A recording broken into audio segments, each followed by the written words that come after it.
इथं कशाला थांबला? चल ना, आपल्या शेतात जायचंय. शेतात मला काम आहे.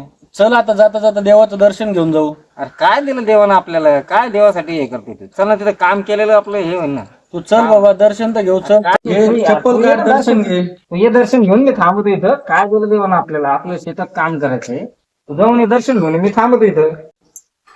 चल रे येड्या, चल दर्शन घे देवाचं. ये तू दर्शन घेऊन ये, मी साक्षात्कार थांबतो होईल इथं. काहीतरी. चल तू.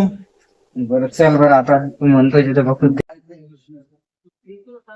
चल समाधान, इकडे पण मंदिर आहे, दर्शन घेऊ.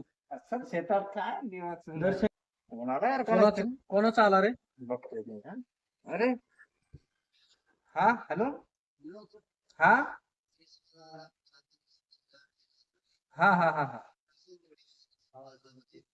अरे बर बर, आलो 2 मिनिटात. का रे, का थांबला? कोणाचा फोन होता? अरे माझ्या गड्याचा फोन होता शेतातून. काय झालं? अरे माझी 4-5 दिवसापूर्वी गाय हरवली होती ना. बर. तर गाय सापडली म्हणून त्यांनी फोन केला मला आता. अरे वा, हम्म. चांगलं झालं साक्षात्कार हा ना, देवाचा. देवाचं बघ ना. तू म्हणत होता ना देवाने काय दिलंय, बघ आज तुझी हरवलेली गाय तुला परत मिळाली. हा नाही, खरं रे तुझं. मी आता खरं देवावर श्रद्धा ठेवणार आहे तुमचं. देवाला मानत जा. हा हा. चल आता.